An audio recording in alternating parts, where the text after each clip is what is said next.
She was walking home from her part-time job, tired, hungry, and barely holding on to the few coins she'd earned for the day. The cold wind brushed against her worn-out sweater, and the cracked sole of her slipper clicked unevenly against the pavement. But her eyes, those gentle, observant eyes, noticed everything around her. That's when she saw it. A small leather keychain, slightly scuffed, lying by the edge of the footpath near a cafe. It looked ordinary to anyone else. But the way it had been placed, carefully clipped to a set of neatly arranged keys, told her it was important. The initials R were engraved into the side. She picked it up gently, brushing off the dust. It was just a keychain, and yet it felt like someone's entire life could be attached to it. She didn't know who R was. She didn't know if the owner had dropped it hours ago or minutes ago. She didn't know anything, except that she had to return it. She stood by the corner for almost half an hour, shivering in the early evening breeze, hoping someone would come back looking for it. Just as she was about to give up, a black SUV screeched to a halt right in front of her. The driver got out first, followed by a tall, sharply dressed man in his mid-30s, his face anxious, scanning the ground, his phone pressed to his ear. His voice shook, even through the noise of the city. "No, I can't find it. I had it with me this morning. It's not just keys, it's my..." He paused as his eyes met hers. "I found what you're looking for," she said softly, holding out the keychain. He looked at it for a second, then snatched it, almost desperately, his eyes widening with disbelief. This is it. You don't understand. This isn't just a keychain, it belonged to my late wife. She gave it to me the day our son was born. I've carried it every single day since she passed away." She smiled, that quiet kind of smile only someone who's used to doing good without being noticed wears. "I'm glad you have it back. That's all that matters." He pulled out his wallet. "Please. Let me give you something. Anything.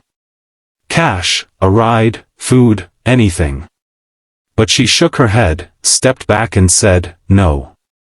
It wasn't mine to keep. I didn't help you for a reward."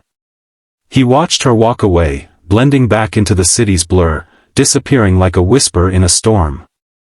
But something in him refused to let go of that moment.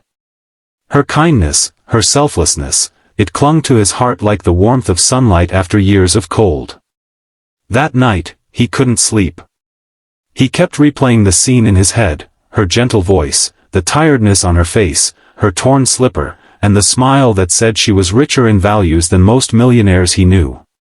The next morning, he asked his assistant to check the security footage outside the cafe. It took hours, but they found her image. Then her name. Then her address. Her name was Maya. She lived in a one-room apartment with her younger brother. Their parents had passed away 2 years ago in a road accident, and since then, she had dropped out of college to work full-time, just to keep food on the table. He stood outside her building the next day, not in a suit this time, but in jeans, holding a bag of groceries in one hand and a letter in the other. When she opened the door, her eyes widened. How did you find me?" "I had to," he replied, almost apologetically. "Because people like you are rare. You reminded me of what kindness used to feel like, before I became too busy, too guarded, too hurt." She let him in quietly, unsure, but too polite to say no. They talked. He met her brother.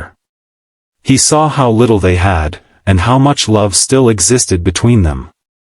"I have a school project," her brother chirped. "But we don't have a printer." That was all it took. The next week, Maya received an unexpected letter, offering her a full scholarship to resume her college education, along with a part-time job at one of his company's local branches. "No strings," the letter said. "Just one condition, keep being you." Years passed. Maya graduated with honors.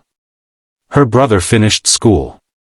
And she never forgot the man who returned the kindness she had given without expecting anything in return.